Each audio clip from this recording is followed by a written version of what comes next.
I'm Ron Story. I am the head of membership and product at SpeakerHub. This is our daily call that we do Monday through Friday, primarily at noon, and we've been testing a 3 o'clock and a 7 p.m. Eastern call. Also, we do this call to answer questions from speakers around the world about getting booked on more stages and using those stages as a way to get paid more. Whether that's through selling your products or services, getting new clients from the stage.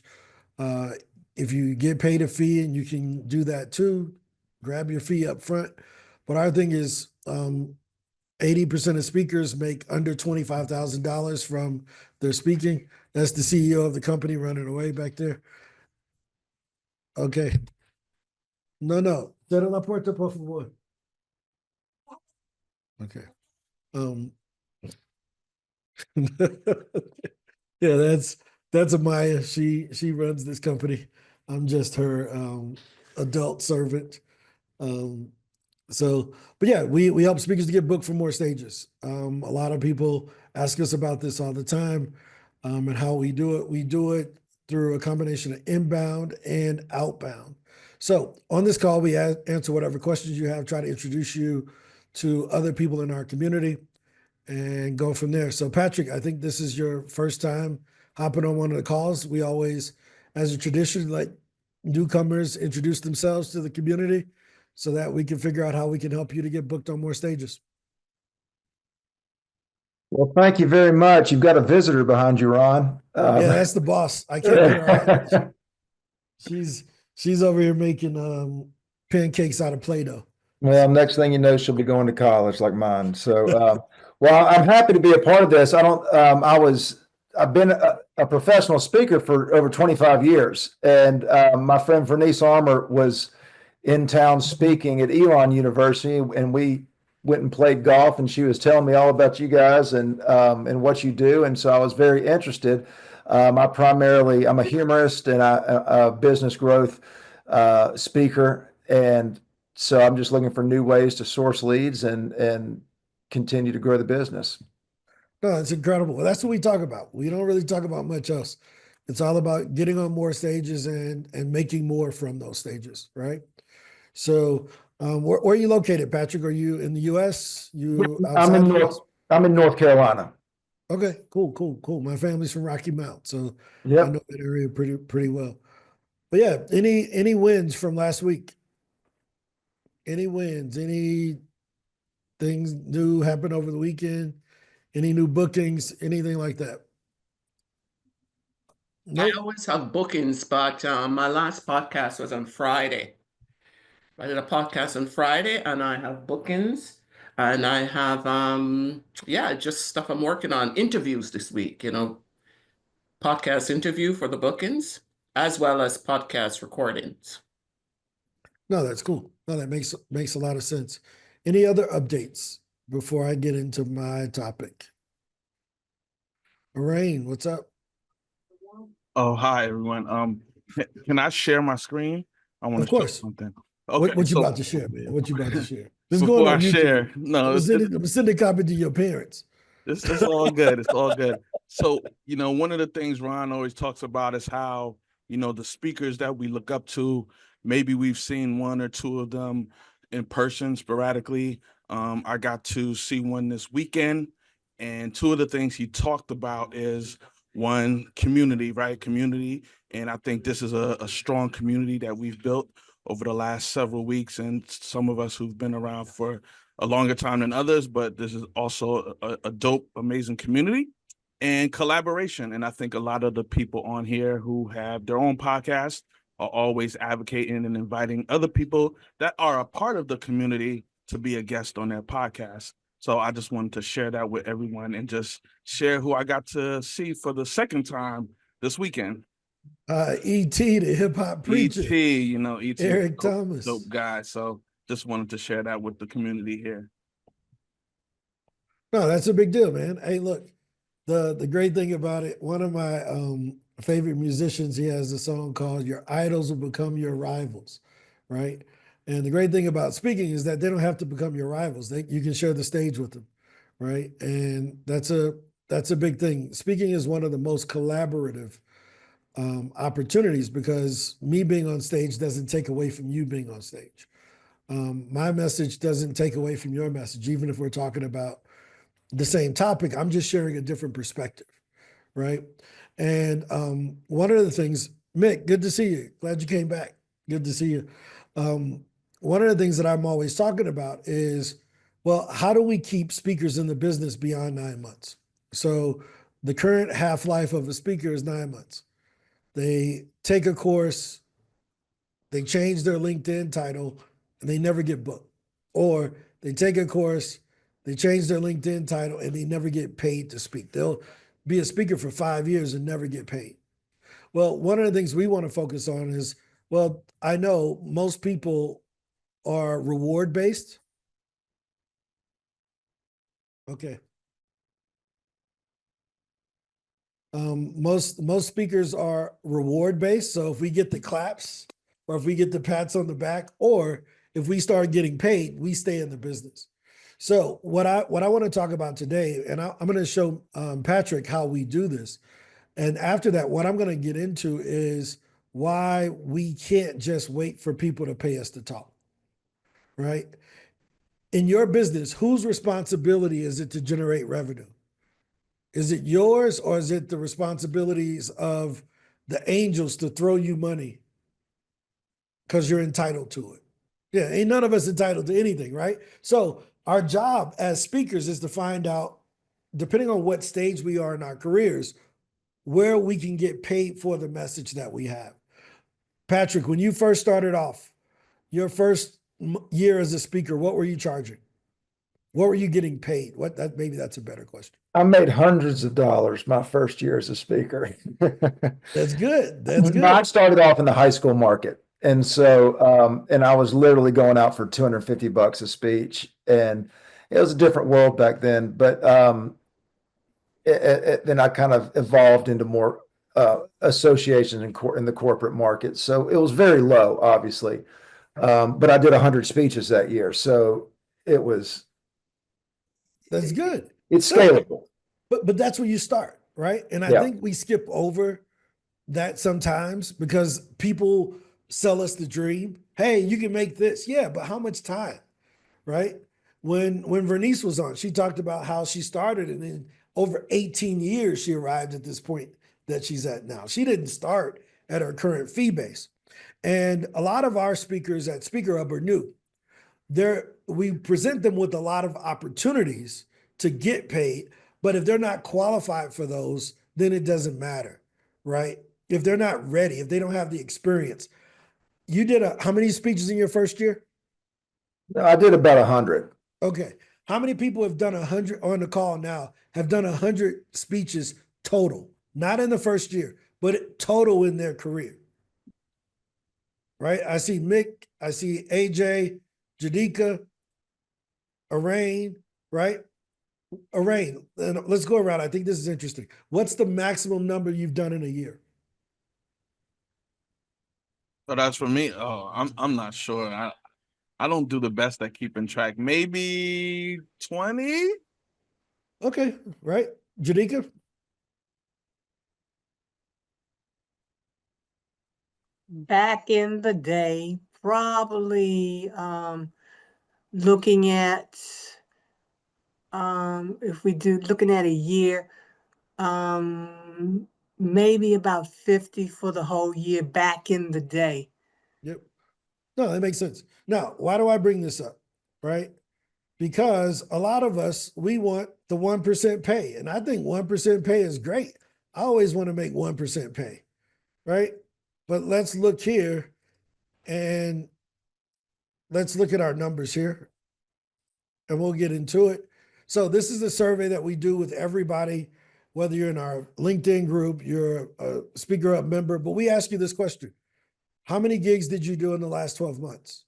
Right? So over 50 is 3%. Right? So Patrick was in the 1% of speakers. Jadika and Arain were in the top 12% of speakers in that particular year. right? Most speakers are doing under 1 gig a month, and they're charging less than $1,000 per gig. Do you see that? Why is this important? Because you can't stay a speaker here. Patrick is charging the same $250 that you could charge, but the only difference was his activity rate. Do you see what I mean? He was speaking everywhere. I'm a professional speaker. Like I say, ball players play ball, right? Winners win, singers sing, speakers have to speak. So that's one of the biggest things that we are really pushing forward, because you can't survive on $25,000 nowadays, right? You just can't survive, right? So we're always trying to push you to do more, but we had to change our attitude, right? We got to turn you all into good business owners, because there's no reason you shouldn't know your numbers. And I'm not picking on anybody. I'm just saying overall, I know how many sales meetings I did last week. I know how many I closed. I know how many I got today. As a business owner, we got to know the business, because that's part of being in business, right? So that's our job here at SpeakerHub. We want to turn you from a speaker into a business owner. And if you're a business owner, we want to show you the power of using the stage as a way to promote your business, right? So, Patrick, the way we help folks is really simple. And I don't know if Vernice walked you through this, but the first way we help you is through inbound. We help make sure that when someone's searching for Patrick Henry, they find you, right? But we also want to give you the power to be able to reach out to the stages that you want to be on. Whether the person knows who you are or not, you can reach out directly to them in order to get on those stages. Is that fair? Patrick, do you do any podcast guesting, or you just pretty much focused on conferences? I do a little bit when I'm invited. I started a company during COVID when no one had any speeches, and so I do a lot of podcasts related to that industry. But historically, Ron, I've sourced speeches from two places: either referrals, which is where the high school things came from. You book one, you just ask them to recommend you to another. But and I found that even though it's not very popular and hadn't been for the last 10 years, I work the phones. And I think that's where you guys would really be beneficial to me, is eventually your lists run dry. And so there's a guy named Larry Wingett, you may know him. He said to me early in my career, he goes, if you're not getting as booked as much as you want to, it's probably for two reasons. Either you're not asking enough people to buy, or you're not as good as you think you are. Probably a little bit of both. And so that always gets me back to my North Star. No, I think you hit it right on the head. And Larry's a straight shooter. Larry ain't cutting no corners. I've never met him, but I've heard his stuff before, and he is, he reminds you of a bicycle, like a motorcycle gang leader or something, right? Bald head, handlebar mustache, straight to the point, right?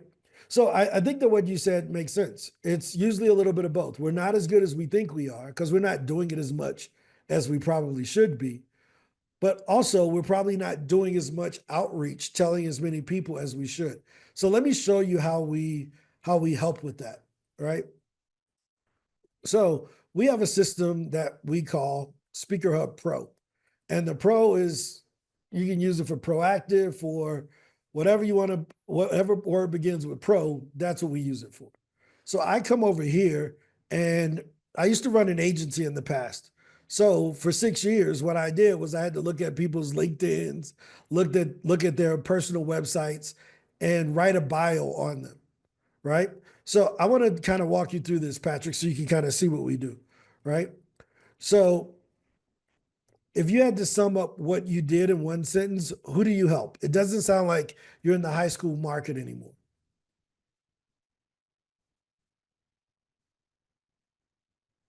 You still there? Yeah, I'm here. I'm sorry, I had to unmute. I speak to corporations and associations that shows how to build better businesses and grow more productive teams.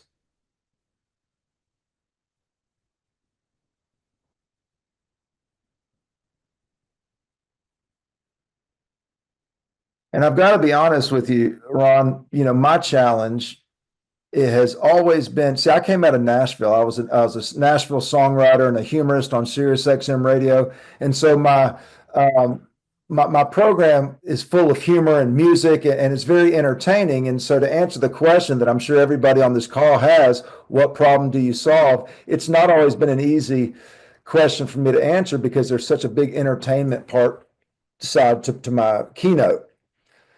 And so I always get a little chill when somebody asks me what you just asked me. Look, I mean, I don't think that's a bad thing. I'll tell you why. Because there's different stages, right? You may be the best host because of your personality, where some people are scared to death to host, but they only want a keynote. Sure. Right? So there's the MC, there's the entertainment part. Hey, just let me be the comedian for 15 minutes. And I'm cool with that too, right? So I think that versatility. We usually have a young lady by the name of I can't. She's gonna kill me. Her last name is Ross. She's a singer, right? So Rhonda. she's like, Rhonda I'll Ross. have her, huh? Rhonda. Rhonda Ross, right? Rhonda has no problem getting up and singing. She could be the entertainment. She could be the MC. She could be the keynote. But that versatility, I don't think that there's any issue with that. So I can understand, struggling with knowing how to describe it sometimes, right? So here's what I'm going to do. I'm going to share something with you really quickly. So what I basically did, I took what you do and I put it into our system here. And I'm just going to say you are a humorist and speaker. And all right, and what's the name of your business, Patrick?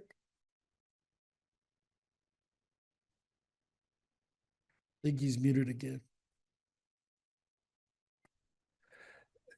I just use Patrick Henry Speaker. I don't get Okay. very creative with it. Okay, perfect. Well, I just want to show you what we do for everyone else. Sure. Shauna, I see you just came in the room. Nice to meet you also. So in the past, what I would have to do is I had to go out and look at your website, write a bio on you, do all the basic stuff that an agency would do for you.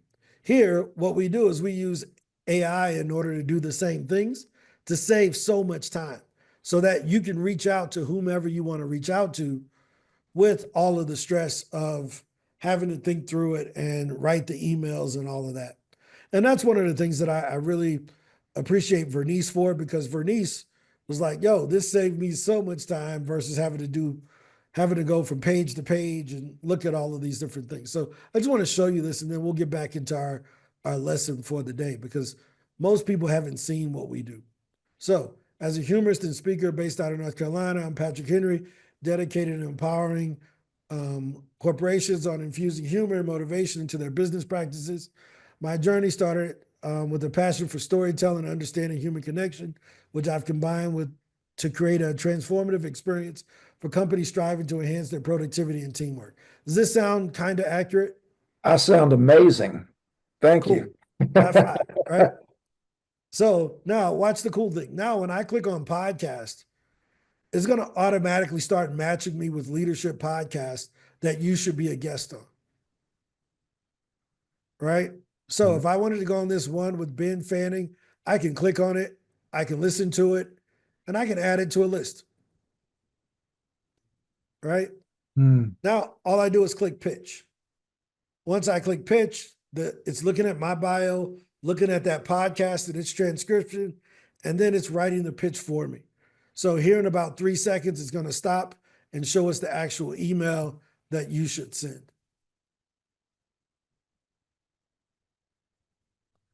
Right? At least that's what it's supposed to do. Right? This will be the day that I broke it. All right. So But that's what it's supposed to do. It actually usually writes the email for you. Today, the technology doesn't want to work. So we'll come back to it whenever it comes back. So we have all 3.5 million podcasts that are in existence. We have 209,000 associations, 170,000 media outlets, and about 45,000 conferences, right? So in the same way that we were just looking at that podcast, if I want to go speak at the Duke Corporate Finance Conference, I can come over, I can click pitch. It's going to write the email for me for this Duke Corporate Finance pitch. Does that make sense? Are you seeking engaging speakers for your upcoming events? I'm Patrick Henry, a humorist and speaker from North Carolina that can do these cool things, right? Giving you a focus on corporate finance, I think, I offer a unique infusion of humor and motivation, right? This is a great pitch. This is what we do. Any questions about that? Since Shauna, I know you're new here. Victoria, I know you're new here. Have thoughts, feedback? So through the perspective of the meeting planner, how are they receiving that email? Are they receiving it from me, or are they receiving it from SpeakerHub? SpeakerHub? We're the invisible man in the machine. So it comes directly from you. Okay. So you connect your email account directly here, however you want to send it, and it comes directly from you guys. So they don't know we exist. We don't think we should be in the middle. It should be a direct relationship between you and that meeting planner. We just gave you the data to do it faster. So I don't want to No, you're fine. take all your time, but so are there ever any phone numbers? Do we ever get any phone numbers as well? If we have the phone number, we present you with the phone number also, Okay. right? If we don't have the phone number because they don't have it on their page, we don't present it. So let me give you a great example here. I will pitch this association, Haley, right? So you see, I know who she is. I know it's located in Ohio. If I reach out to it, let's see, we may have the phone number, we may not, but I can find that over in the mailbox. So now when I come here, so for this one, we don't have the phone number, but if we do have the phone number, we usually show that to you right here next to the location and the person's name. So for about 40% of the associations, we do have the phone number of the contact person. Okay. And so the leads that come in, I mean, do they come in daily? Do they come in, or do we go to a dashboard and just basically see what the leads are? Yeah, you basically work the 4 million people we have in our database. Okay. Right. So we update the data set on a quarterly basis with new conferences, new associations. Podcasts are updated live. But yeah, I mean, there's no larger data set of opportunities out there. Right? Okay. I didn't know if opportunities came in according to when the meeting is. Like now, it's a great time to be booking for the fall. Yeah. I didn't know if they came that way. No, you hit it right on the head. So let's say, for instance, conferences. If you click on filters, you can see we're defaulted to what you were talking about, already on the fall. You see that? Yep. I can switch the season. I can show all, but we default 2 quarters out. So most of you guys know our framework, 2 weeks, 2 months, 2 quarters. For podcasts, you're going to get booked 2 weeks out. For associations, it's going to be 2 months out. Why? Because they already got March booked. They probably already talked to somebody in April. They're probably looking for their May speaker at their monthly meeting, right? And conferences are 2 quarters out. You're going to be 6 to 9 months out. Right now, we meet with a lot of speakers. I want to do 30 gigs in 2025. Okay. Can you do all of those in November and December? No, that would be crazy. Well, you need to start booking for 2026, right? So any questions so far? Victoria, you want to introduce yourself? Shauna, you want to introduce yourself? I think you've been with us before, but Victoria is new. Good to see you, Senator Powell. I'm trying to see if anybody else snuck in that I don't know. But Victoria, if you want to introduce yourself, I'm Ron Story, the head of speaker booking at SpeakerHub. Welcome to Speaker Co-working. This is our daily meeting with speakers from all over the world that are looking to get booked more. So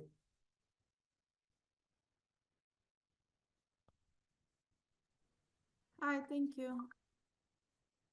I'm Victoria. I'm a psychotherapist who's newly launching into speakership. Okay, cool. Where are you calling in from, Victoria? We can't hardly hear you. Oh, I'm so sorry. Let me see if I can turn up the volume. I'm in New Jersey. Okay, cool. Victoria got a bunch of knives on the wall over there. She's a chef. No, I'm just kidding. But no, in New Jersey. Cool. How long have you been speaking? I kind of accidentally fell into it during COVID when I was requested to speak at various places and discovered that I like it. So thought I'd No. make a go of it. No, that's cool. Do you speak to get clients? No. No, I have a private practice. I'm not looking to get more clients. I'm quite full. It's kind of a separate engagement. Okay. All right. Sounds good. Sounds good. And Shanna, have you introduced yourself before? I think you have. I don't know. You want to do it again? I have. I've been away for a while. But Shanna from Greenville, South Carolina. I was working on my leadership program last month, so I've been away and I just wanted to pop back in.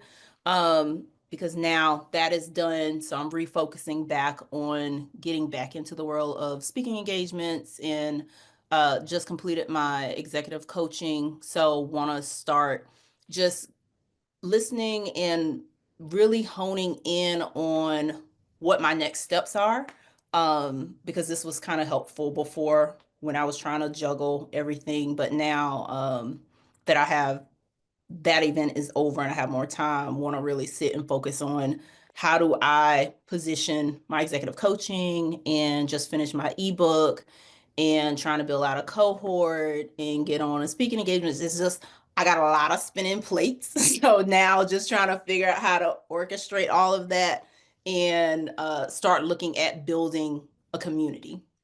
Perfect. Perfect. So welcome, Shanna. Welcome back, Victoria. Welcome back. So what I want to talk about today is the main thing in the room, right? How, I don't know if Patrick wants to share, but are you still charging $250 per gig now, Patrick? No. Okay, right. I assume it's a little bit higher than that. Uh-huh. All right. So the question is, how do you survive when you're just starting and you're charging 250 bucks, right? Or you're charging under $1,000. 43% of speakers who come for membership at SpeakerHub, they're charging under $1,000 for a gig. 80% are charging under $5,000, right? 43% are doing under 5 gigs. So how do you stay in the business? How do you keep motivated if you're showing up for free or you're not getting paid a lot? The only way I found is by having products and services to offer. At the beginning, you need a client base. You need people to trust you before they pay you. Let me say it again. You need people to trust you before they pay you. A lot of times I hear people say, I'm a leadership speaker. And my first question is, oh, tell me the largest team you've led. Well, no, I ain't never led a team before. Well, what company is going to bring you in to talk about leadership and you can't lead yourself? Nobody wants to follow you, right? So we got a lot of thought followers. I used to call them thought leaders, but they ain't got nobody they leading, right? So what I want to talk about is how do we build that base so that we can stay in the business, right? How many people here charge over $1,000, has gotten paid over $1,000 for a speech? Okay, right? And how many of you all have gotten paid over $5,000 for a speech? Okay, right? So that cut about half of those folks out. The reason why I bring that up is the rest of you all, including me and everyone else, we have to learn to sell our products and services from the stage, right? So let me give you an example of this. Stephen Covey, really great guy, right? Simon Sinek, Russell Brunson, Tony Robbins. What do all these guys have in common? They make money whether they're speaking or not. If Stephen Covey shows up for a speech, it's going to make the news because he's been dead since 2012. See, I'm a humorist too, Patrick, right? See, he's been dead since 2012. But he did that one set of IP did $287 million last year in 2024. I'm the first to tell you I'm not a really good speaker, but I can say this. I've worked with over 1,000 speakers and I've made more money from the stage than all of them. Not because someone has paid me up front, it's because I can pickpocket the audience. And I never talked about it before because I didn't want to sound like a brash idiot and poop on them. I don't mind people having their stage. But if this business, if we're going to survive, not SpeakerHub, but if we're going to survive as an industry of speakers, we have to get paid beyond showing up because the marketers are coming. The marketers are coming. Unless you got a very specialized area and you're only talking to corporate, all the other speaking gigs, the marketers are coming. NSA, National Speakers Association, sold me a stage last year for $25,000 to open for Les Brown. 50% of their stages at their conference were sold, meaning that they let someone sponsor that speech to get the speech. I got the notes. I was one of them. I bought one of them, right? So if the authority for speaking in the US is selling their sponsorships and allowing sponsored stages, what do you think the rest of the industry is doing? The marketers are taking the speaking fees. You don't have to like it. You don't have to accept it, but that's the reality of it. I can show you the agenda from Influence of last year. Every other speech was a sponsored stage. Ange was there with me. Every other speech was a sponsored speech. So if you don't have a product or service that you can put forward, what happens when you're sick? Patrick, if you couldn't speak for a year, does that affect your income? Yes. Yeah. Stephen Covey hasn't spoken or breathed for 13 years, and his income has gone up. Does that make sense?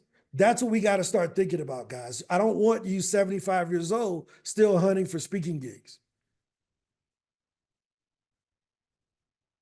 You gotta, that's the only difference between Tony Robbins and everyone else is that he's monetized his IP.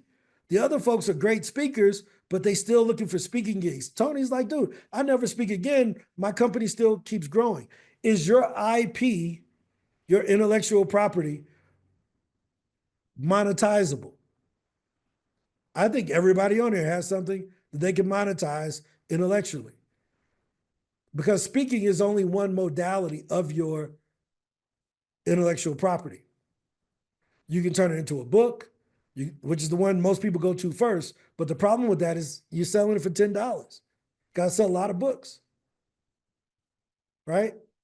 You can turn it into a book. You can turn it into a training that you sell to individuals. I paid $200 in 2000 for the Franklin Covey 7 Habits 30 cassette tape thing. I had this thing I had to carry around from Nightingale Conant, right? Some of the older people may remember that. They sold the motivational tapes. Paid $200 for that thing, even though the book was $17 at Barnes & Noble. You see what I mean? Look at how much more they made by giving me the audiobook version with the workbook.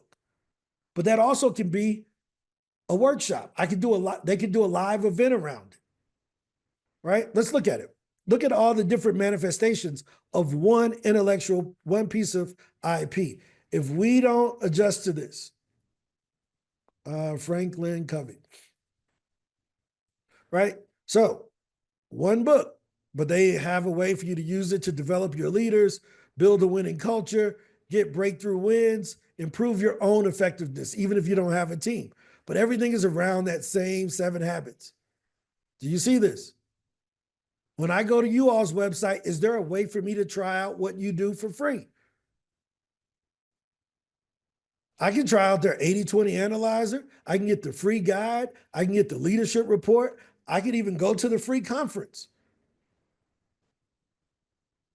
Most of us, there's no way for people to even try out how smart we are. Right? But what have they turned this into? Well, they got courses, they got coaching, they got software, they sell clothes, they sell binders with the logo on it. They got events, they got a speakers bureau where they've licensed their ideas to different people.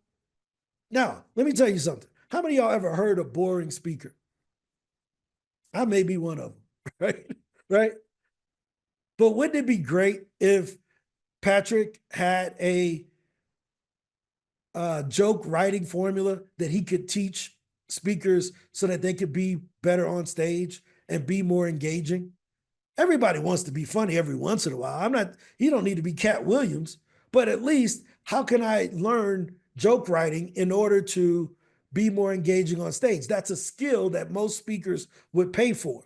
Just like learning how to pace and tell better stories is something that Kevin may be able to do, right? Or how to be more poised and lead with power like Bart. Like these are different things that we can bring and monetize as products and services because they're admirable qualities that people find in us. Right? Imagine if Jasmine came up with, hey, how to look better in your outfit on stage. Lose 20 pounds. Really easy. Easiest way to do it, lose 20 pounds. That shirt fits a lot better with 20 pounds lighter. But what if she made something like that? This is all that I'm talking about, is that we gotta think beyond, I showed up and they paid me. Because guess what? There's a new flavor every year. Les used to be the man, but now Orain showed us E.T. E.T. is gonna be the man until Lawrence catches up with him. Right? When Lawrence catches up, Lawrence is the next generation of speakers. He's going to catch up with ET, and ET going to be wondering what happened. Why? Because fees go up. Let me ask you something, Patrick. Are you charging the same that you charged 5 years ago? No. Okay. Do you think you will be charging more in 5 years? I hope so. Right? Is there a ceiling to what you can charge? Yes. Exactly. Yeah. So eventually you price yourself out of the market. Right. Once you hit $50,000, $60,000, $70,000, you're at the upper limit. There are a few people that can pay you that up front. But there are a lot of stages you can go to and get that out of the audience. You go in and get one corporate consulting client, it's worth 200 grand. Does that make sense? The company that you start isn't the voice company. It's an intellectual property company that you use your voice as its best marketing tool. Why? Because I don't like running Facebook ads and I ain't gonna be TikToking, but I'll go on a podcast and I'll pull clients out of it. I'll go talk at an association and I'll pull clients out of it. I'll go do a conference and I'll pull clients out of it. And those people can watch my videos. They can use our software and they can pay us for as long as they like. Versus me saying, I can't be impactful because this person didn't know who I was, didn't know the value I brought to the room, and didn't have the budget to pay me. I'll just shift who pays me, shift it to the audience. I'm willing to bet on myself. Patrick said something, and I'm talking to Patrick because he's new. And if you've been here before, you know this is how the conversation goes, right? I want to make him feel welcome, that we understand it. So he mentioned Larry Winget. Larry Winget said, if you're good enough, right? Either you're not doing enough or you're not as good as you think you are. To show up for free, you got to believe that you're as good as you say you are. You got to believe I can go in that room and walk out with more than what they would have paid me. I live in South America. I ain't flying 14 hours for $3,000. Just not. But I'll pay $3,000 to go and pull 20 out of the room. How many of y'all are confident that if we put you on a stage today for free, you could walk out with money? Right? Yeah, that's important. Really important. Any questions about that? Any is this eye-opening? Is this surprising? Because here's the thing. It ain't as rosy as people try to make it seem. We got the data. Like, we survey everybody. I run the 2 largest groups on LinkedIn, right? I got SpeakerHub, which is the largest directory of speaking gigs and data in the world on speakers. Most people don't know that these are the numbers. So one of Right? the questions that I These are the have, numbers. Huh? are you able to hear me? Yeah, I can hear you. Go ahead. Yeah, so a few things I want to point out. Firstly, I believe it was 2 weeks ago when you mentioned the lesson on dog whistling. Since I've been using that, I've been noticing more people buying my books. I've been noticing an increase in consultations because the people who listen to the podcast and hear, oh, he's also an author, they're like, what does he write about? Let me go find his book. And with the note of speaking for free and having the confidence that you can walk out of that room with money, I joined this call late because right before this, I was on a call with an organization out in Pittsburgh. I live in Philadelphia. So for me to get there, I'm going to have to pay for my travel, my hotel, and put all the money up front to get into that room. But when I get in there, these are professionals who are trying to network. And it's very important that you have the confidence to be able to speak in front of a group of people to network. So I already can see potential for book sales. I can see consultations. I can see so many things coming out of this, both in the short term and in the long term, because I'll have the footage. I'll have the testimonials from people. I'll have so many things come out of this. So No, just I to think recap, I great think you hit advice it. you're giving. I think you hit it right on the head, right? I'll tell you this. I may not get paid in all ways, but I'm always get paid. 3 ways you get paid as a speaker. You get paid to show up. You get paid at the event, either from stage or off stage. And you get paid after the event based on people following up with you. At SpeakerHub, we've given you the tools to get paid in all 3 ways, right? But our pride makes us focus on one. Hey, they got to pay me to show up. Cool, that's fine. High five to everybody who can command that. I just ain't been the dude that can command 20 grand for showing up, right? So I have to look at option number 2. Well, can you give me a booth and can I pitch my product? And if I'm on a podcast, there is no pay to show up and there is no booth in the background. So I got to learn how to dog whistle to get those sales off the background. And I've shown you all before. I go on a podcast, I'm closing 40% of the people who watch it.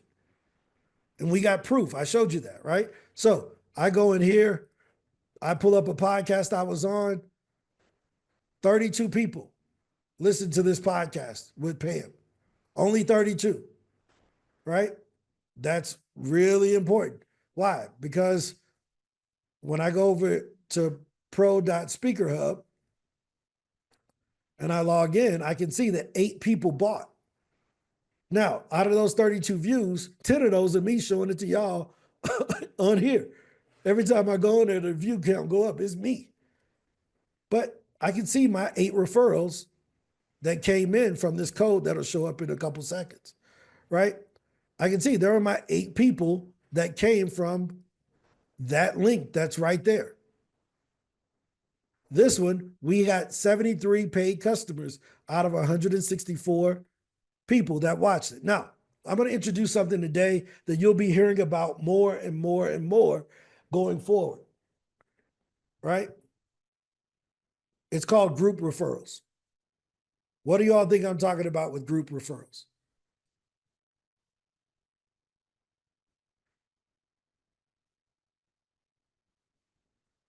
Group referrals. What do you think? You can, it's a guess.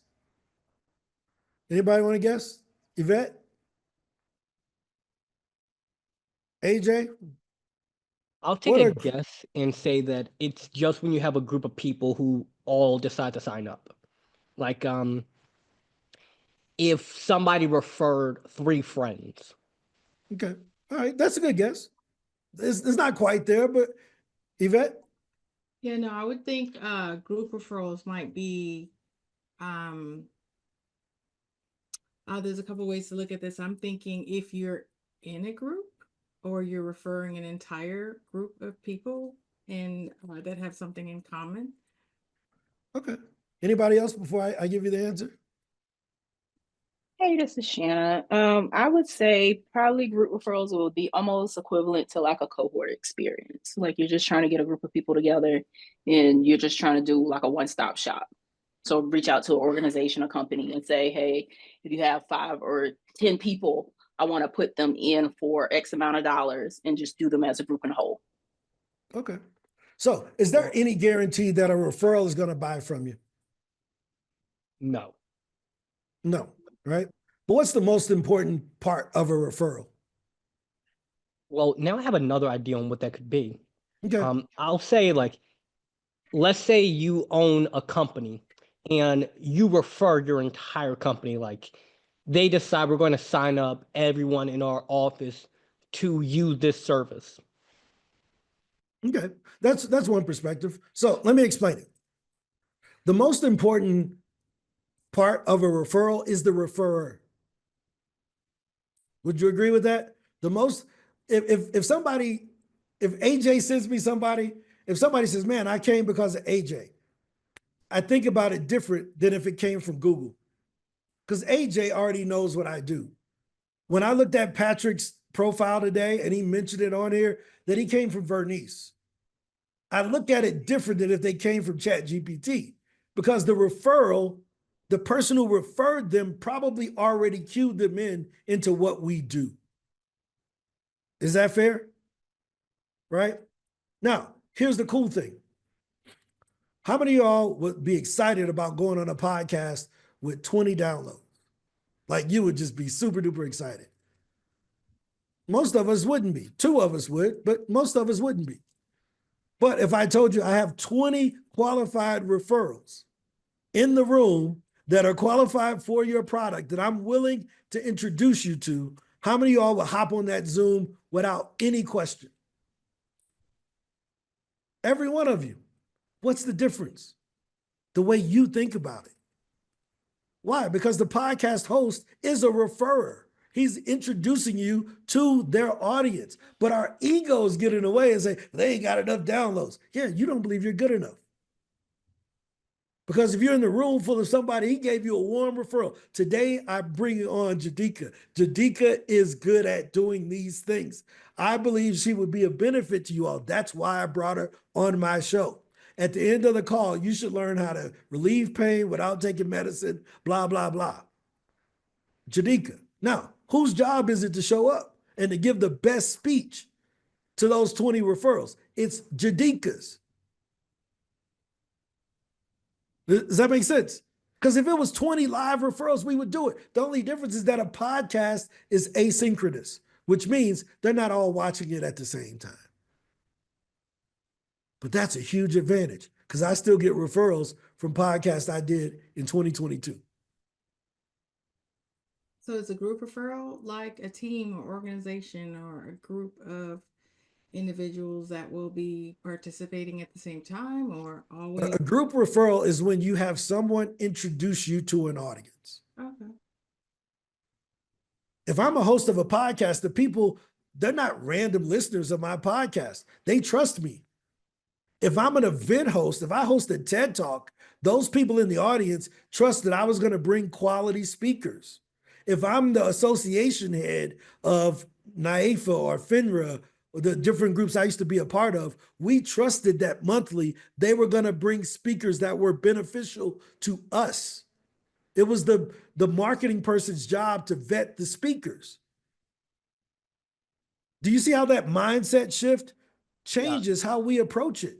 I would never show up unprepared to talk to a referral, but we have speakers that show up to groups winging it. They show up to podcasts, not even thinking through who the audience is, because they don't look at them as referrals. They think the podcast is about them. I don't get paid to go on podcasts. Yeah, because you don't know how. It's not about a lack of scalability.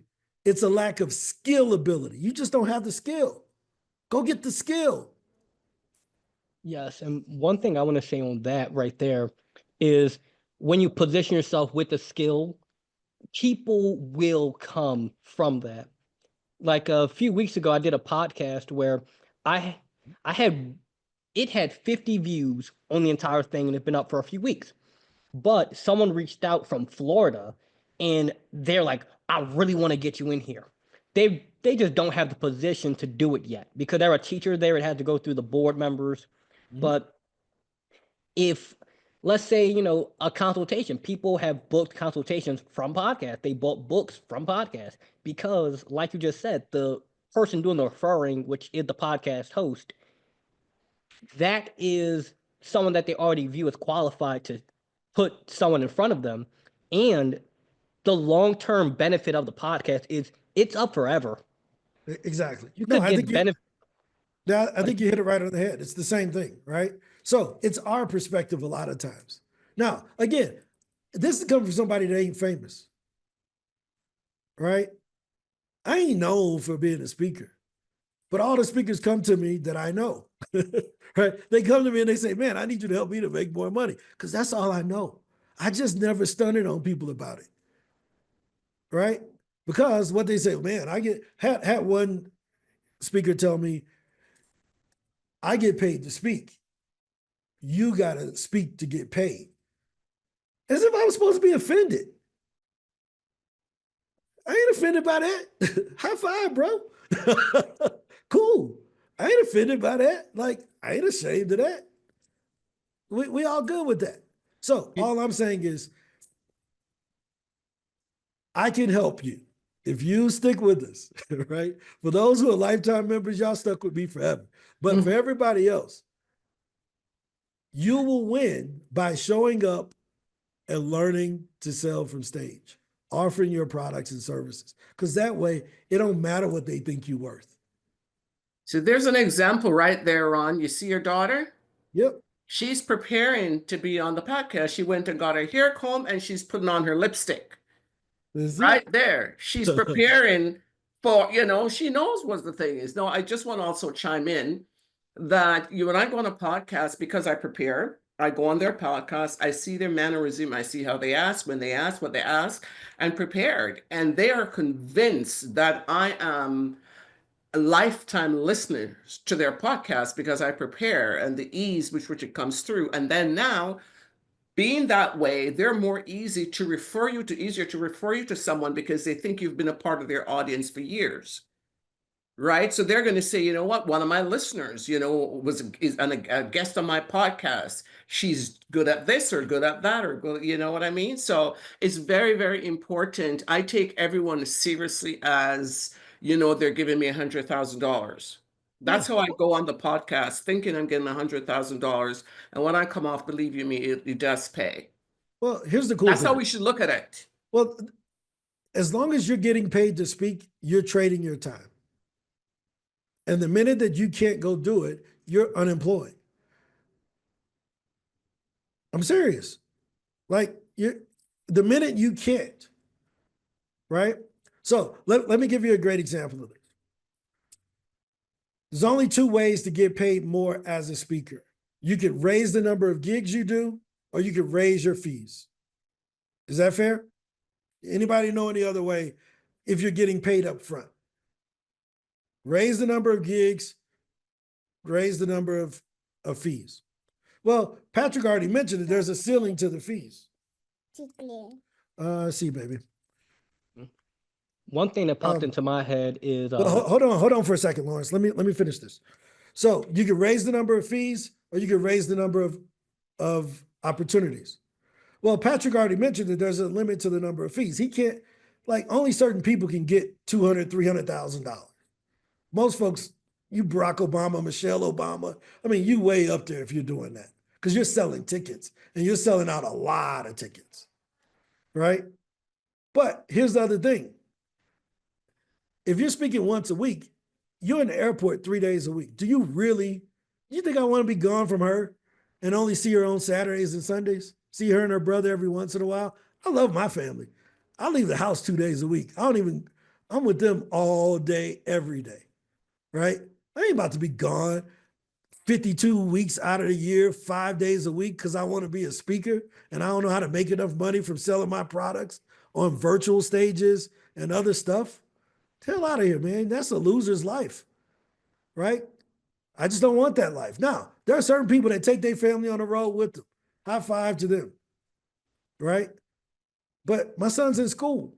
My little girl, I don't like her flying more than an hour, right? Because I don't want her ears hurting. So I got to make a decision to be able to make money on every stage I go on, whether it's a podcast, whether it's a Facebook Live, whether it's a webinar, whether whatever. But if I change the way I look at it, saying Brian Olds, when he lets me talk for BSN, is giving me a referral to his audience. When I go on AJ's podcast, no matter how many downloads he has, he's giving me a referral. AJ is vouching for me. It's my job to turn that into cash. Let's go into the comments. We're going into overtime. It is noon. Hopefully this was helpful. Some people are going to hate us. It don't matter. We're going to make some money over here. This is what we do. We're going to help our speakers to get paid. All these other companies, they can't get you paid. They make a promise to you, and then they send you over here to cry on our shoulder, right? So we're going to help you to get paid. Any other questions about this? Thoughts? I'm open.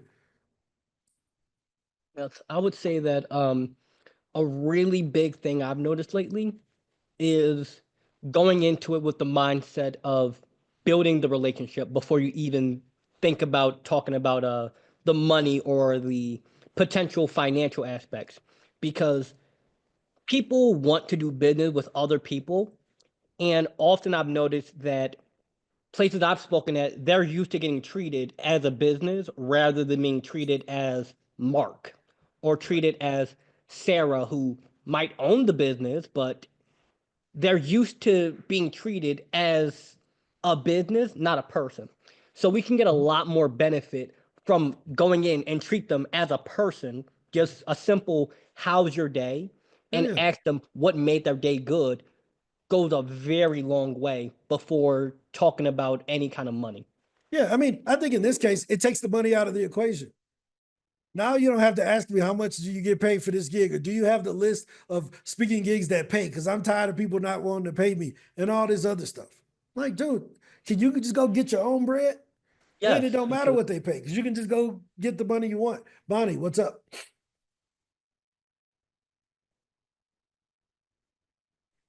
In case you're ready to switch any subject, I'm just wondering if there's been any update of any sort around putting courses that we're creating here on SpeakerHub for the April thing.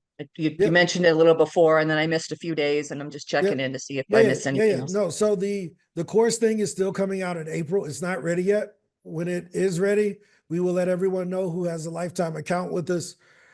So you all will have first access to put your courses and trainings, but that's not live yet. You'll be notified directly, and we'll do a demo here of our course on it first before we let you upload yours. But that's a good question, Bonnie. Yep. Could we do a demo of the course if you have it before that, for those of us who are writing and maybe need a little bit of guidance about how to make it fit to the program? Obviously, recording 5-minute videos on Loom and writing PDFs for the segments, that's one thing I can have ready, but I'm just not sure what else to do between here and then. Thanks. So yeah, no problem. So one of the things we're looking at is trying to give some basic guidelines. Now, what we can't do is coach people through how to make a course, right? That's something that you have to learn on your own, and you have to go through whatever training for that. What we're going to provide is the platform and the basis, right? So, we're here to support what you're doing, but we don't have and I'm not saying this to Bonnie, I'm talking in general, because I know we're going to get these questions. Hey, can you look at my course and tell me if the outline is good? That ain't what we do. We don't know your topic as well as you know your topic, right? But what we can tell you is how to upload it, right? We can tell you how to upload it and what the price range should be, but we're not going to be a course coach. If you're not ready, go get ready, right? So that's the biggest thing with speaking. Good to see you, Patrick. But this is what we do. We're going to help speakers to get paid more. Patrick, you're always welcome to join, to pitch, get on more stages, get paid in all three ways. That's what we do. Is that fair? Cool. Any other questions about where we're going?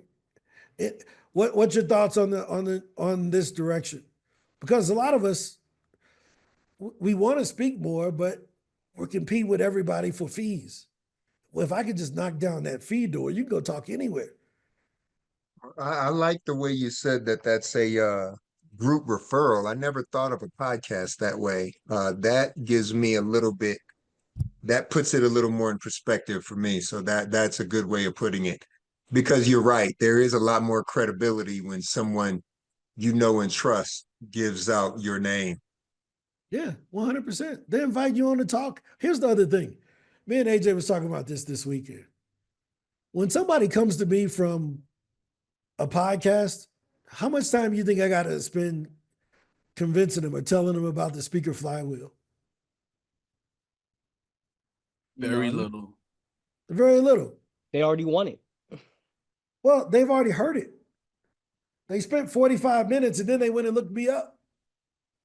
They heard about what Yvette's doing and they went and looked her nonprofit up. She don't have to convince them of the motive of what she's doing.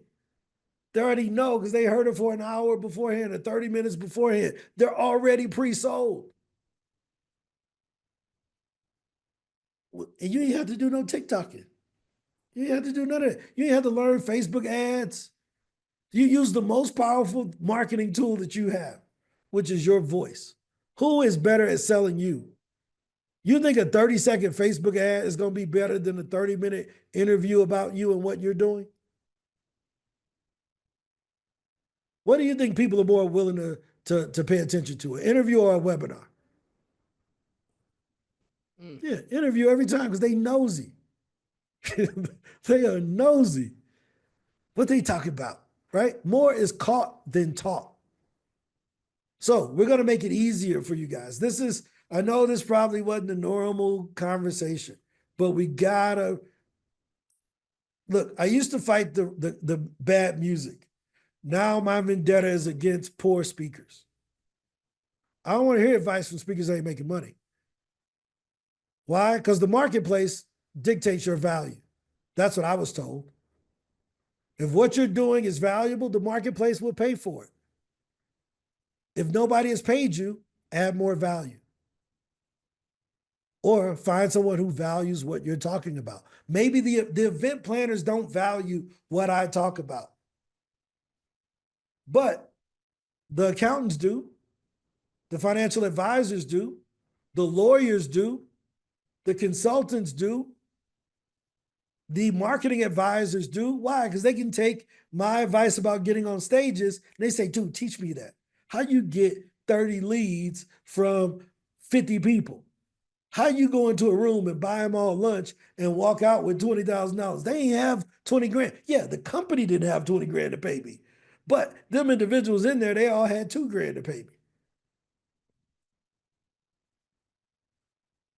Is this fair? Right? Yes. So usually the people who, here's what I do, because we ask on the survey.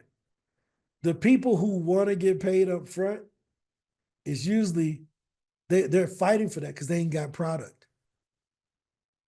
It's hard to argue for something you ain't got. They ain't got product. So they hate the people that got product. So you know what they judge me on? Oh, well, I get paid more than you to show up.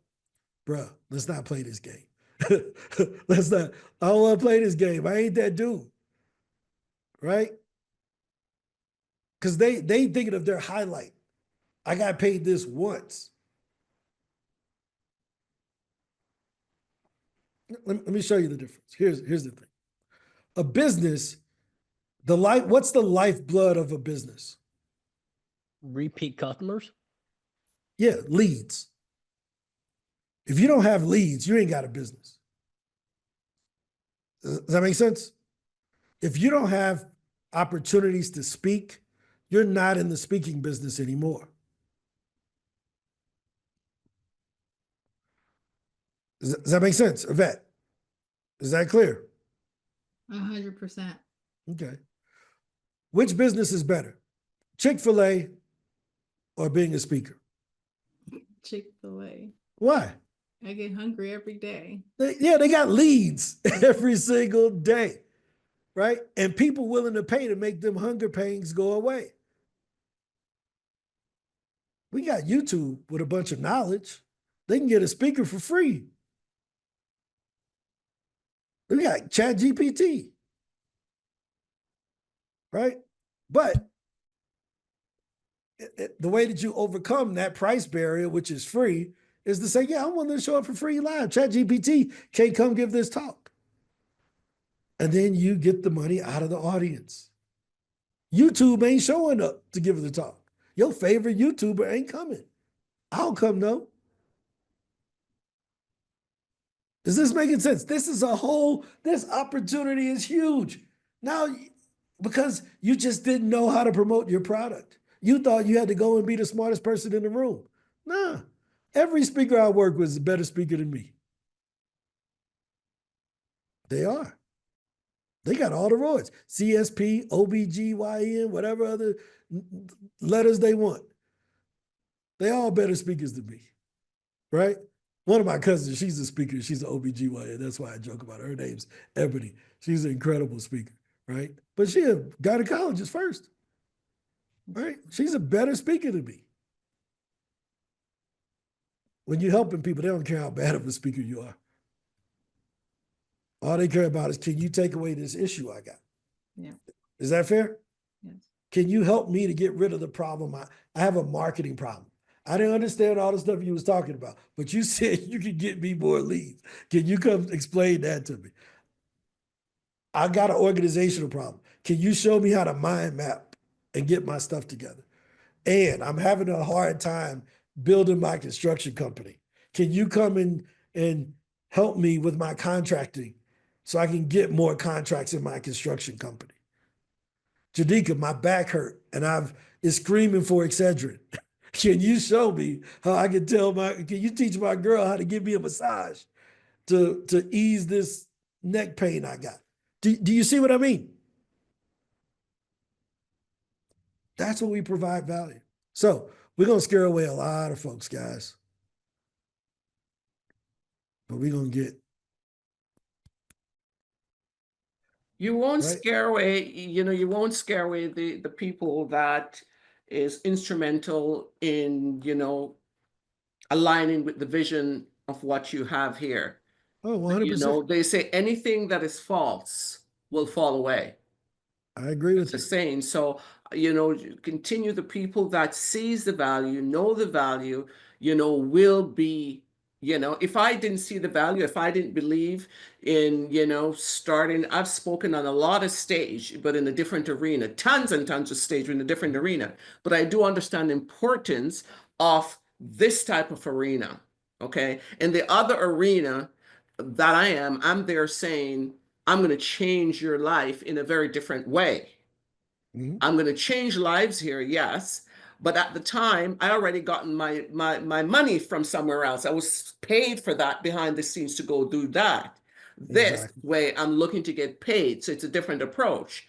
So I'll be like a little bird in the nest with the mommy feeding him to take everything that I need in Yep. order to be the best of everything. And because I'm a little bit competitive too. So Oh, 100%. Well, let me say this. How many of y'all dream of selling your business someday?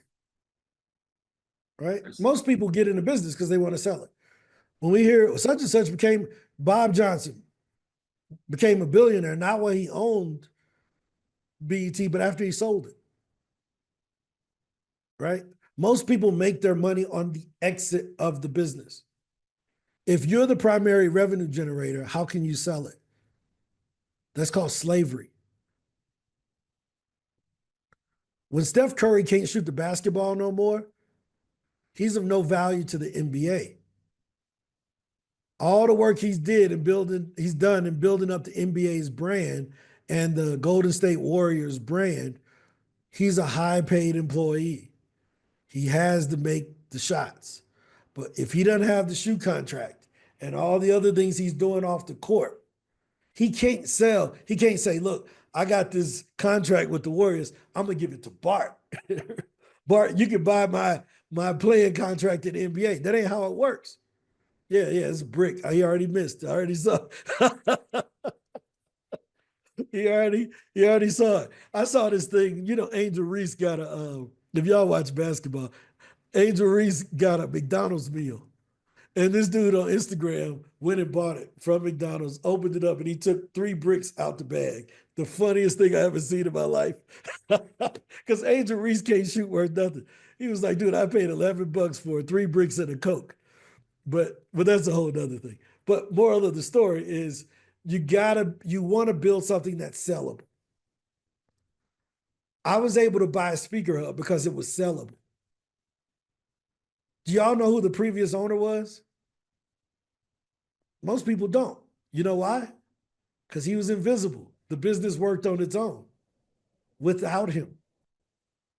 It was sellable. It was an asset that was sellable. Kevin, you should have an asset that's sellable. Yvette, you should be able to have many Yvettes that are doing the same thing, advocating for your cause to make the business sellable. Bart, you should be training other military folks. Build a whole speaking bureau around your topic and train them, just like John Maxwell. You could have Bart Womack train security speakers. So when they can't pay your fee, maybe the $10,000 guy can go, since they can't pay your 25 or whatever. The Black women on here will remember Carol's daughter, how when she built that, black hair stuff. Yeah, you're saying, right? And we were so pissed that she sold the business, because at the time you're not understanding, Oh, she sold the business, man. I can't believe she sold that multi-gazillion business. But she got a gazillion billions business, and what she did, she made sure that she still was the CEO and COO of the business. Even though she sold it, there was a possibility that they could have an input, so that they don't go take it and water it down. She still had that credibility there. So I've been looking for, that's been in my head since, we got the knock in her head to say she did a good thing. As you can remember, Dr. Yvette, a lot of us didn't like the fact that she sold the business to a major cosmetic firm, right? She just bought it back from L'Oreal. Yeah, she just She got bought it it back from L'Oreal? Oh, fabulous. I didn't get that far. She did. Yes. Yep. Is Yeah, it I saw it because we last week. hollered and screamed and carried on? No, a L'Oreal private did equity firm business. bought it back and they made her the CEO. But yeah, a guy, an Asian guy bought it, his private equity firm. I saw that last week. But let me give you a great example of this, right? I think SpeakerHub has been around right now since 2015. I think this will be year 10. That little girl that was sitting on my lap, if all the money's generated by me, how could she ever run her daddy's business? How could she ever take over the family business I've invested so much time and energy in? Being only a speaker is like getting a college degree. My dad died with an MBA. It didn't get transferred to me. Nobody cares. And so few people know what their business is worth. Most of it ain't worth nothing. Yeah. But, I think making sure we know what it's worth along the way and how much it would cost to buy us out is equally as important. But they can't buy you out if you are the business. Right. And that's part of the development phase. Exactly. But I'm bringing that up so that people know. They're like, no, I did this last year. Cool. But let's say you go on vacation. Here's the test, guys. If you didn't come back to work, does the business still happen? When I went on vacation with my family, this meeting still happen? Yes. Yeah. If I disappear tomorrow, it's going to keep going. Oh, you just ain't going to hear me. It may do better without me. It may be better without me. Y'all may like Edge a lot better than me, right? It may do better without me being here. But that's the machine that you got to build. We're not saying that. It's okay. I ain't offended. My ego is not tied up to this. I promise you. We're teasing you. Oh, no, I get it. But the goal is to make it where it should be sustainable, even if you're not around. Why can't we dream of that? I don't want to be a 6-figure speaker. I want to have an 8, 9, 10-figure business that I can leave to my family. Being a speaker is easy. All you got to do is change your title on LinkedIn and never give a speech, and you're a speaker. But being a business owner is hard. When I joined SpeakerHub, one of the first things I did, I went and adjusted my business plan on how this fits in and what part space is going to take up in my business plan. Yep. It And we didn't gonna have help you. this, you weren't in my business plan before. Well, we are now. We're gonna help you too. We're gonna help you to drive the hell out of that business using your voice and your perspective. And you already see it. We just gotta do more. Jadika, what's up? I want to add another twist to what you just said. Oh, go ahead. And Lawrence's example of what I'm getting ready to share. One of the things that has been my passion and what I stand for is to be able to pass the baton to the next generation. I think that no matter what it is we're doing, and I think that's a missing piece in the work that we do, that we don't establish it so that it can be set up as a passing of a baton. And I say that because, Ron, you are an example of being a visionary. When I look at my peers who are ahead of me, the missing piece was they did not create a passing of the baton so that we would not be doing what we're doing now, still struggling to be about building. The one thing I keep sharing with you is the one thing that being in SpeakerHub means to me beyond anything else is the business development. That's a piece of the baton that was not passed. How to develop a business so that we can build it as a legacy. So Lawrence, you are in a position right now that is so valuable. It is a jewel to know that you're sitting at the feet of elders who can pass the baton on to you in whatever direction you want to go, because that needs to be the foundation of why we are here. High five. Where's throw your microphone against the wall, because that's a drop the mic moment. Throw that one. Don't drop it. You throw that mic against the wall, because that's really what it's about. You know, I love Les. One second, Lawrence. I love Les Brown, because he has gems that have been developed over the years. And he says there's no success without successors, right? There's no success without successors. Now, that's really important to me, because if there is no successor, the business dies. Everything I worked for goes to the grave tomorrow. Everything we've invested, all of the learning Bonnie has done about anxiety, if she does not turn that into intellectual property, that someone could do what in the Bible, they say in Habakkuk, write the vision, make it plain so that he who reads it can run with it. Most of us have a vision. We ain't wrote it down. It ain't simple, and can't nobody read it. Yeah. They can't read it. They ain't nothing to do, because it's in our brain and we're the only person. But we got to get somebody else on our team. We got to start thinking bigger. Why? Because when you start saying, you know what? I need more people. I got to charge more. Go back to Vernice. Vernice said when she got a divorce, she needed to make more money because she had to pay for more stuff. So she raised her fees. People only change for two reasons: inspiration or desperation. Inspiration ain't effective because it wears off. Desperation ain't healthy because it gets you too stressed. But there's a mixture of the two. There's two types of stress. There's eustress and distress. Distress is the negative stress that makes you feel down. Eustress is the stress when you're at the free throw line and you know you need to make it, and it causes you to focus a bit more. Most of us are too comfortable. We haven't stretched ourselves to think of where we're going to be. So a year ago, there were 6 of us. Today, there are 42. 42. I told Ange 2 years ago, Ange, we got this thing. I know exactly where we're going. Here's the order we're going to do it. It's going to take this much time, and we're going to do this, and it's going to take this much time, right? But we had to see it.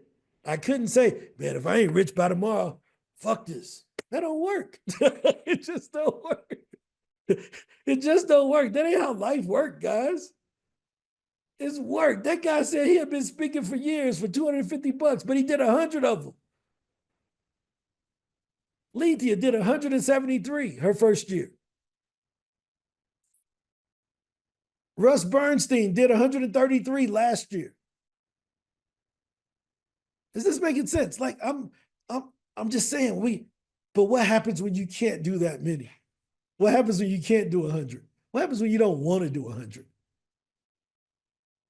Right? I can't imagine a vet having to get on a plane, take her wheelchair, move it around, do this, do that. Dude, we're gonna show you how to make some money on a podcast. You ain't gotta do none of them speeches. Tell them to set up the virtual room and pay you the same thing. Right? Like, but it just takes that courage and know-how. Is that fair? Cool. Any other questions before we hop off for the day? This is the block we're gonna stand on. And we're gonna look.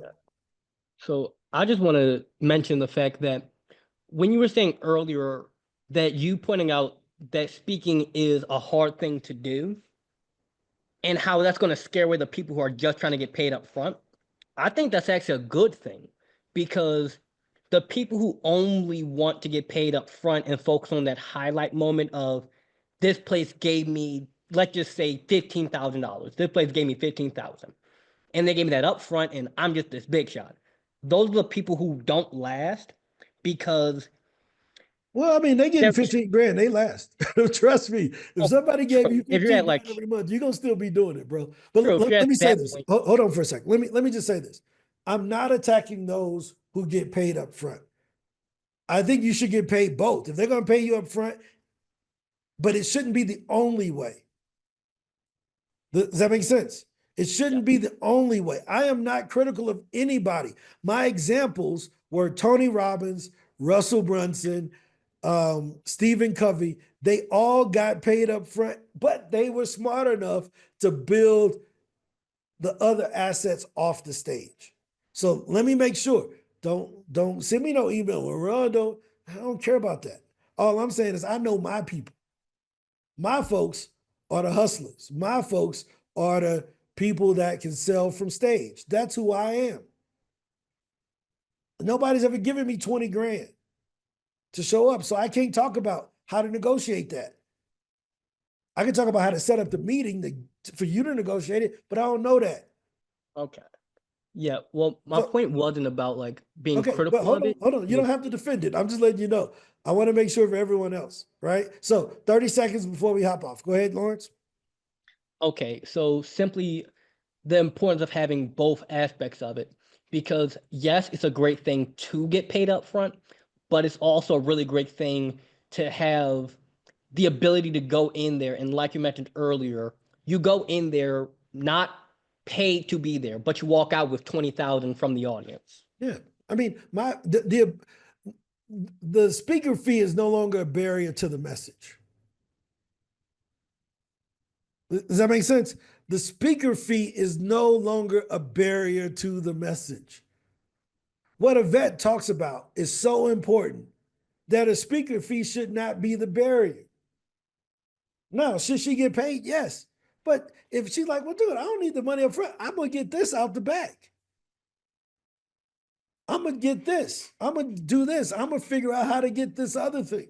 We got a project that we are working on, guys, that is game changing. I'm talking about it is like, holy smokes, game changing that a vet is going to head for us. This bigger than Nino Brown. See, y'all think this about speaking. This ain't about speaking. When I'm gone, people should remember the work that we've done. Dream bigger. Every time that you think somebody is telling you dreaming too big, remember, there are idiots trying to live on Mars. There are people leaving a perfectly good Earth to go to Mars. And they telling me I'm dreaming too big. Cool, man. I'm maybe dreaming too small. Right? So let's expand each other's horizons and our outlook on what we're trying to do. Go larger. Whatever you're trying to do, add a zero to it. Whatever you're trying to do, add a zero to it. Why? Because somebody's already done it. I'm serious. Let me give you a little perspective. Is $1 billion a lot of money? $1 billion is a lot, right? What do you think? It's a money. How much revenue does Apple do a day? 1.3 billion a day. 1.3 billion a day. And guess what they don't do? This iPhone, in America, this iPhone is maybe $400, $500. It's iPhone 13. It's old. Here in Colombia, it's $600 for the same phone. And the people's income in Colombia is 1/10 of what the people are in America. Apple ain't discounting their stuff. Nike still sell the same Jordans down here for 40% more than what they cost in the States, even though people's incomes are lower. The value is the value. Your price is your price, but they have a product and they're willing to move product. Is that fair? So when, what's the name of Chantel? See y'all later. When Chantel was on the other day, Chantel launched her book, right? Y'all know Chantel from West Coast, Chantel. She launched her book March the 1st. As soon as it came through, I went and bought it. My first instinct when seeing it was, holy crap, this book is high. Because it was a $49 ebook. And I said, holy smokes. Then I remembered, I was the one that told her to price it at that. 49 ebook. Wow. Good. Yeah. Remember I showed y'all the thing where the guy had the book for $49, the book and the audio book was $199, and the book and consultant was $4.99. Nathan Barry was the guy I showed you. I'm going to send you 3 today, 3 ebooks. 49 times 3 should be in my account tomorrow, Ron. Hey, all I'm saying is she put it out there and her price was her price. You didn't answer. You didn't make me an offer. Her price was her price. All I'm saying is you don't have to negotiate your price to get paid up front. I'm not telling you don't walk off here saying, Ron say we shouldn't ask for money up front. We should just speak for free. No, I'm saying if the gig is free, you should know how to get paid in other ways. Your price is your price. I ain't telling Chantel to lower the cost of her book. That's the value. It's probably worth more than that. Got it? Any other questions while we're here, guys? I think my other appointment just showed up. Nope, that's not her. So Melody, nice to meet you. I'm Ron Story. I'm the head of speaker booking at SpeakerHub. You want to introduce yourself? Melanie S. Hey, good afternoon. My name is Melody Stackhauer. I live in the Northern Virginia area. Looking to transition from speaking by request at places that I've worked into making it more of a full-time or at least a paying gig and launch into doing it as the thing I do. Okay. And do you offer any other products and services besides just speaking? Depending upon what someone is looking for, I can occasionally offer full day training courses and things. Obviously, that's a more involved thing. Okay. No, the reason why I ask is that's what we talked about. That's what we're talking about today, right? This is our daily call that we call Speaker Co-working. Speakers from around the world, from South America, the US, different places.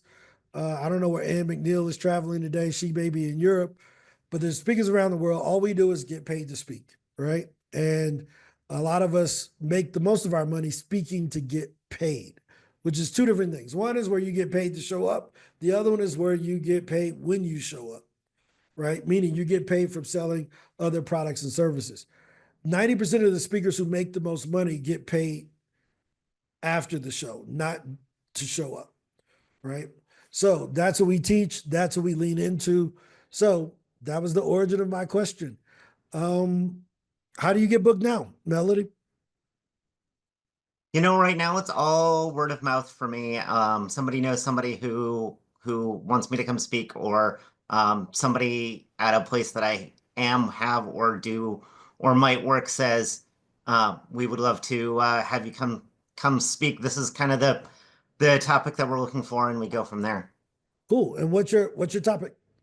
So I live in the identity and inclusion space. You know, who are we? Where are we going? Why is this all important? How do we make the most of, you know, all of the people around us, and what does real inclusion actually look like? Okay. No, that's incredible. That's incredible. You said you're in Virginia? Yeah, that's correct. Oh, cool, cool. My family's from Norfolk, so I know that area very well. Fabulous. I grew up in Hampton Roads. So, but yeah, any other questions, guys? This is a good day to talk about speaking, getting booked. Melanie, you caught us on the tail end a little bit, but I'm willing to stay on to answer whatever questions you have about getting booked more, how we get people booked and paid more here at SpeakerHub. Curtis, good to see you, man. I know you're probably at work. Bonnie, it's always good. Harriet, it's always good to see you. Ron, good to see you also. Any questions, Melody, or from anyone else before we head off?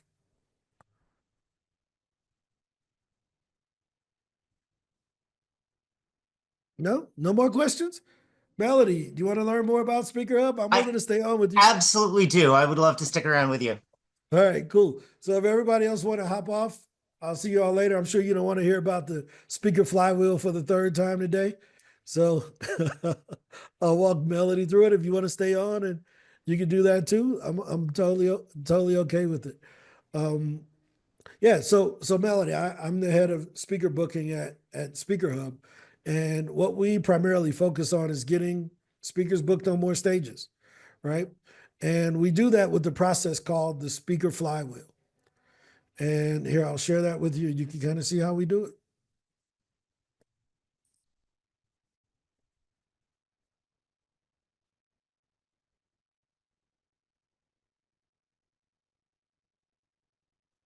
So here's the flywheel. And basically what this is there's two ways to get booked. Either a host reaches out to you, or you do the outreach to the organization to ask if they will have you, right? Most speakers live in this world where they're just sitting waiting on someone to call them. Well, here's the problem with that.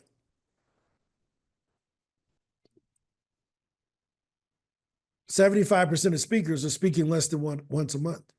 You can't survive just waiting on someone to sprinkle a speaking gig on you. Does that make sense? The other thing is that their fees, they're not making enough from the gigs to even stay in the business, right? 80% of speakers are charging less than $5,000 per gig, which leads to this: 76% of them making under $25,000 a year from speaking. Our goal is to change that. The best way to change that is to remove the barrier of price. Does that make sense? So if the only way I can get paid is from the event planner writing me a check up front, if I'm priced out of the equation because maybe someone else more experienced is willing to come and do that gig, then I don't get to share my message. But if I can remove the price barrier and know that I can sell consulting and training in that room to the people in the audience, I can go speak anywhere. I can go on any podcast. I can go to any association. I can speak at any conference, because now price isn't a barrier anymore. Is that fair? Right? So the way we do it is in a couple ways. The first way is through a speaker profile. So you can see here there's Rose Green and Jeff Lee and Camelia Strawn and Justin Harold and different people here. This profile allows our 10,000 event planners to search for you. So this is where people wait to get booked.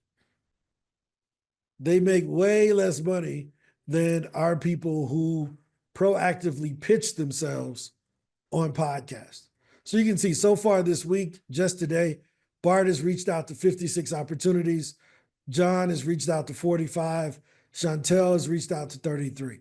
I promise you, 56 people on their own didn't go look for Bart today. Is that fair? So he's proactively reaching out. Chantel has reached out to 423 opportunities this month. Ricky has reached out to 411. Now, most people say, man, how could they do so much? Well, we've made it really easy. So if you see here, this is saying, Patrick Henry, I'm going to change this back to my profile instead of Patrick's.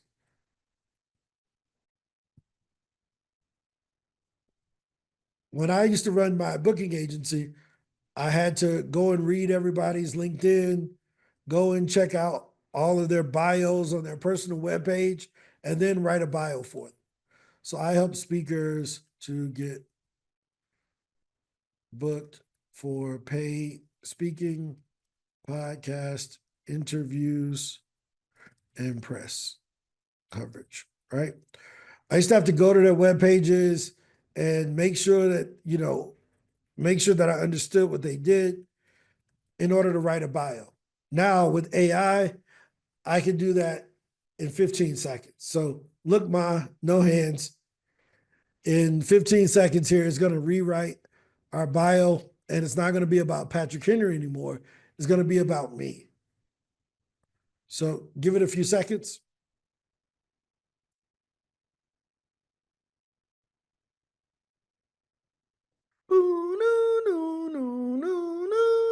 There it is. Bam. There's my bio talking about me being a speaker that loves to connect people with speaking gigs. Now, the cool thing about that is, again, when I was a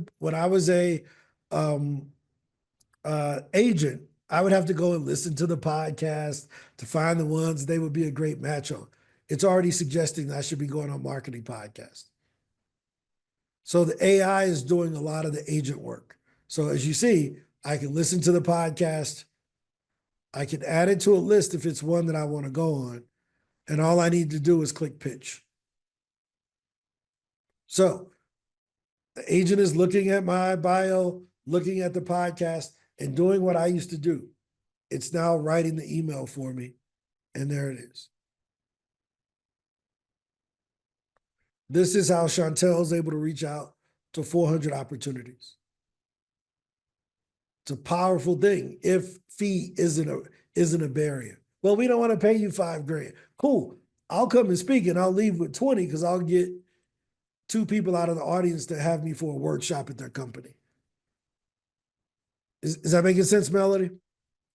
So this is what we do. Same process for podcasts, associations, conferences, and media outlets. Questions? That's incredible. Can I ask, is there any rhyme or reason to the response rate from people that are reaching out? Well, so I talk about sales and marketing, right? I'm going to get a different response than your topic. Sure. Right? So we don't even worry about what the response rate is because there's so many different topics for people to reach out to. And a lot of times people are testing things. Hey, Sure. I know right now DEI is tough in the US because of the administration, but outside the US, our DEI speakers are killing it.